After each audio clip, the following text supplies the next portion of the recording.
Welcome to parallel school of life.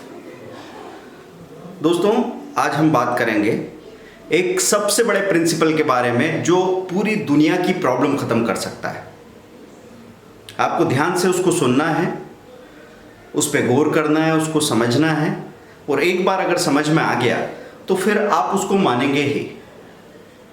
तो वो principal क्या है उस पर हम बात करते हैं, लेकिन पहले आप इस चैनल को सब्सक्राइब कर लीजिए, क्योंकि ये नो प्रॉफिट नो लॉस एक नॉन कमर्शियल चैनल है जिसमें हम लोग कोशिश कर रहे हैं कि जैसे आप बात करते हैं कि चारों तरफ नेगेटिविटी फैली हुई है, बच्चे पता नहीं क्या क्या चीज़ें सीख रहे हैं, तो इसकी शिकायत करने के बजाय हम साथ में एक पॉजिटिव काउंटर तैयार करें, कुछ सही बातें, अच्छी बातें, पॉजिटिव बातें सामने लेके आएँ, और उन दोनों में से जो ज़्यादा वज़नदार होगी, सही होगी, उसको एक कॉमन सेंस वाला इंसान चुन लेगा।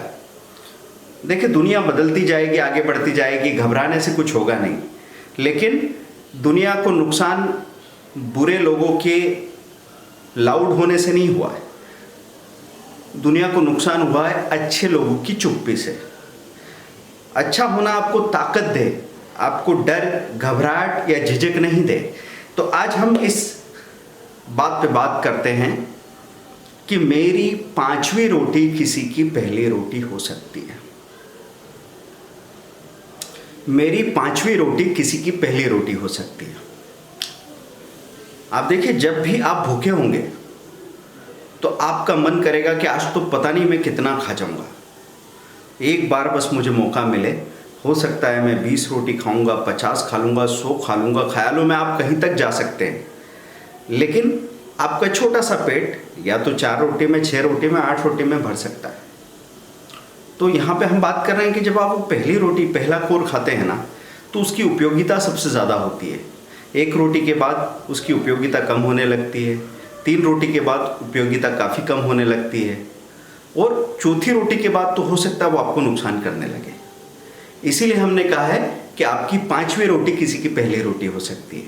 अब रोटी एग्जाम्पल ले लिया हमने, लेकिन आपके सारे रिसोर्सेज के बारे में ये बात सही साबित होती है। आज दुनिया के 80% रिसोर्सेज वेस्ट हो रहे हैं।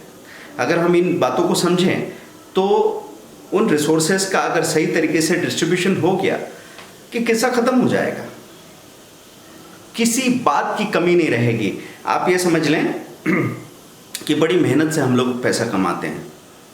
अभी किसी ने ये नापा नहीं है, तोला नहीं है, ये कैलकुलेट नहीं किया है कि आखिर हमको आराम से सरवाइव करने के लिए कितना पैसा चाहिए। अब धीरे धीरे कुछ लोग उसको समझने लगे हैं, पर्सनल फाइनेंस को समझते हैं या फाइनेंशियल प्लानिंग को समझते हैं, अपनी आवाज़ सुनते हैं कि मैं ज़िंदगी से क्या चाहता हूँ। ऐसे भाग नहीं रहे हैं कि भाई वो भाग रहा है तो मैं भाग रहा हूँ, वो 50 करोड़ तो मैं 60 करोड़, वो 100 करोड़ तो मैं 200 करोड़, 500 करोड़ तो 1000 करोड़। ऐसे भागने से तो आपकी ज़िंदगी आपको कुछ नहीं दे पाती। हाँ, पीछे कितना भी कचरा आप छोड़ के चले जाएं। तो अब बात हो रही है कि आपने इतनी मुश्किल से जो पैसा कमाया वो यूजलेस रह जाता है जब आप उसको अपने घर के 5 या 10 या 15 लोगों के लिए छोड़ देते हैं।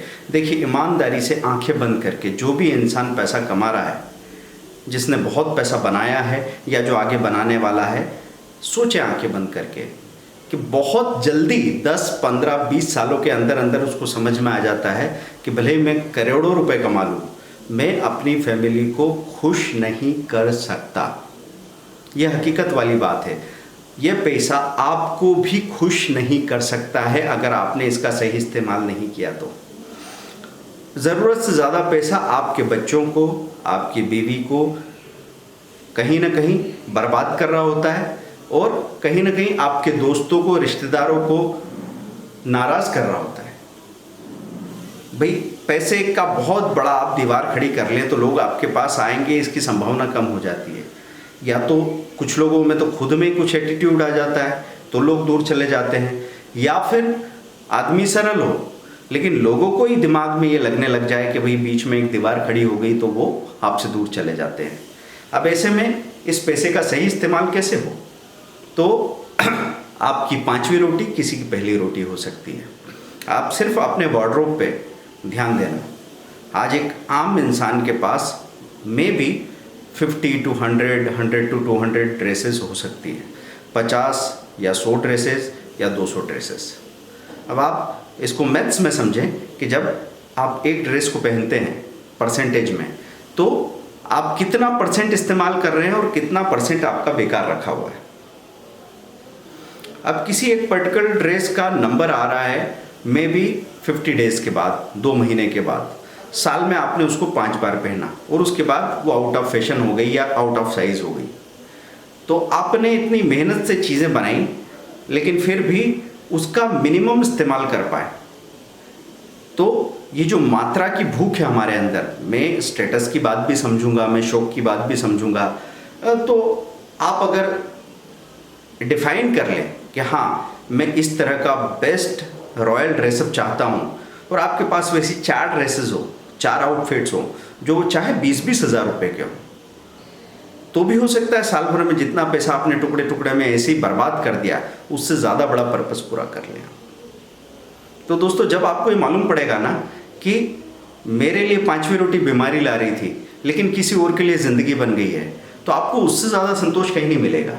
ऐसे आपके जो ये बेकार के कपड़े थे इनको अगर वहीं रोका जाता, ऐसा नहीं कह रहा हूँ कि आपने जो पहन रखा है उनको कहीं दूसरों को बांटने जाइए, पहले खरीदने से पहले रोकिए और उस पैसे को दूसरे के लिए कहाँ बेस्ट इस्तेमाल हो सकता है उस पर काम कीजिए। और हम क्या, पैसा देने को तो हमेशा राजी हो जाते हैं लेकिन समय देने को राजी नहीं है, समझ के बगैर काम करना चाहते हैं। तो हमारे समाज में कुछ संस्थाएं होती है, वहाँ हमको रेडीमेड सॉल्यूशन मिलता है। कुछ संस्थाएं अपना कहीं कबूतर को दाना खिला रही है, कुछ गायों को कुछ गौशाला में चारा खिला रहे हैं, अच्छी बात है। लेकिन फर्स्ट थिंग फर्स्ट, अगर आपको ऐसा पता लगे कि समाज में पहले हम इंसानों को तैयार करें, हर एक घर में लोगों के पास काम हो, कपड़ा हो, खाने को बराबर हो और सीखने की अपॉर्चुनिटी हो, काम करने की अपॉर्चुनिटी हो, और वो लोग फिर कितनी गायों कितने कबूतरों को संभाल लेंगे। पहले किसको होना चाहिए तैयार? इंसान को होना चाहिए तैयार। ऐसे ही रिसोर्सेज की बात करें तो टाइम की बात कर ले हम। ऐसा हो रहा है कि बहुत सारे ऐसे रिटायर्ड लोग होंगे जिनके बच्चे यूएस में सेटल हो गए होंगे, वहाँ उनके बच्चों को कोई कमी नहीं, फाइनेंशियली यहाँ इनको कोई कमी नहीं, लेकिन इनके पास इतना वक्त है जो गुजारे नहीं गुजर रहा है। और कुछ लोगों के पास वक्त नहीं है, वो दिन भर की रोटी जुटाने के लिए भागे तोड़े जा रहे हैं। बस ये दोनों कभी आपस में आमने सामने नहीं आ पाते। नहीं तो मुझे तो ये लगता है कि एक दूसरे के साथ बात करके वक्त गुजारना भी एक प्रोफेशन हो सकता है सोसाइटी में। बुजुर्गों की सेवा करना भी एक प्रोफेशन हो सकता है सोसाइटी में, लेकिन उस लेवल तक की मेंटालिटी बननी होगी। पहले डर ख़त्म होना होगा, पहले इनसिक्योरिटी ख़त्म होनी होगी, क्योंकि सेफ्टी का इशू आ जाता है। तो दोस्तों, हम इस दिशा में काम करना शुरू करें।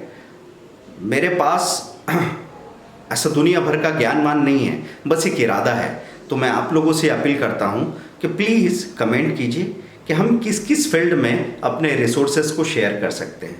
जैसे आप देखें ना कि एक ऑफिस की बिल्डिंग होती है, एक स्कूल की, एक कोचिंग क्लास की बिल्डिंग होती है। कोचिंग क्लास वाला उसको 8 घंटे के लिए, 6 घंटे के लिए यूज़ कर रहा है। स्कूल की बिल्डिंग 8 घंटे के लिए इस्तेमाल हो रही है, अब वो 16 घंटे के लिए खाली पड़ी है। तो उसको अगर कहीं कोई और इस्तेमाल करे और उसके लिए पे भी करे जो रिजनेबल अमाउंट हो, तो उसी रिसोर्स का कितने गुना इस्तेमाल किया जा सकता है। लेकिन उसके पहले हमको थोड़ी तैयारी करनी पड़ेगी, क्योंकि जब भी ऐसा कुछ करने जाते हैं लोग, तो मेंटल लेवल इतना कम है और ईमानदारी इतनी कम है लोगों में कि जिन्होंने ये कोशिश की उनको बाद में पछताना पड़ा।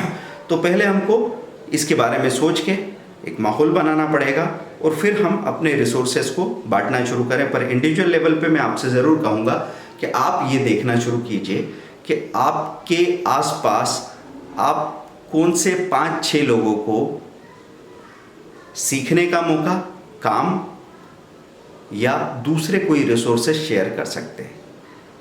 कोई 5 लोग आपके आसपास, हर इंसान ये देखने की कोशिश करे। बहुत अच्छा होगा इस मौके पे। आपको पता है कि आज हम एक ऐसी परेशानी से लड़ रहे हैं जिसमें आपके पड़ोसी को, आपके शहर के किसी व्यक्ति को कोई प्रॉब्लम हो रही है तो आपको भी डर लग रहा है। ये मौका आया पहली बार 60-70 दिन जब आप घर में कैद हुए हैं, घर में बैठे हैं, तो ठहर के समझने का मौका मिला है। इस मौके का पूरा फ़ायदा उठाइए और अब ये तैयारी कर लीजिए कि आगे ऐसा कोई भी खतरा आए तो हमने उससे सीख के अगले खतरे का सामना करने की तैयारी कर ली है। दोस्तों, पैरेलल स्कूल ऑफ लाइफ में आपके सजेशंस चाहिए, आगे किन चीज़ों पे हम लोग काम करना चाहते हैं, धीरे धीरे हम रास्ता बनाते हैं, लेकिन ऐसे हाथ में मोबाइल लेके टाइम पास करने के बजाय हम लोग सचमुच कुछ कंस्ट्रक्टिव करने की कोशिश करें, ताकि दिमाग तो पक चुका है एक जैसी चीज़ें देख देख के। अब ना तो आपको स्टैंड अप कॉमेडी पे उतनी हंसी आ रही है जितनी 2 साल पहले आती थी, ना आपको टिकटॉक के गाने देख के उतना मज़ा आ रहा है, ना टीवी के सीरियल देख के, किसी तरह का शो देख के आपको मज़ा आ रहा है। पर वो च्युइंगम जैसी चीज़ हो गई है, चबाते जा रहे हैं, मुंह दुख रहा है, थूकने का मन नहीं कर रहा है, चलती जा रही चीज़ें। आपकी ज़िंदगी इतनी सस्ती नहीं है कि आप उसको रिपीटिशन में बर्बाद कर दें, दोहराव में बर्बाद कर दें। कोई भी नया काम अगर आपने सोचा या कोई नया थॉट आपके दिमाग में आया, ज़िंदगी बदल जाएगी। और जैसे ही आप किसी बहाने से लोगों से मिलते हो, बाहर जाते हो, तो आप इतना सीखते हो कि ज़िंदगी एकदम थ्रिलिंग हो जाती है, रॉकिंग, ज़बरदस्त मज़ा आने लग जाता है। इससे ज़्यादा मज़ेदार कोई चीज़ ही नहीं होती, क्योंकि जब भी आप कुछ नया सीखते हो आप सबसे बेहतर वक्त गुजारते हो। इसीलिए तो हम लाए हैं पैरेलल स्कूल ऑफ लाइफ। तो अब एक नया प्रोजेक्ट हम लोगों ने लॉन्च किया है, न्यू मी हैप्पी मी, और उसके लिए 10 रुपीज़ पर डे का कंट्रीब्यूशन है, मीन्स 300 रुपीज़ 30 डेज़ के लिए आप हमारे साथ मेंबर बनते हैं और आपका पूरा परिवार एक एक चीज़ सीखना शुरू करता है। और रेगुलरली यहाँ से आपको वीडियोस मिलते जाएंगे, सीखने वाली चीज़ें मिलती जाएगी। आप देखना, आप कभी भी बोर नहीं होंगे और आपका माइंडसेट पूरी तरह बदल जाएगा। पॉजिटिवली लाइफ इतनी खूबसूरत लगने लगेगी जैसे पहले कभी हमने महसूस नहीं की। Thank you very much.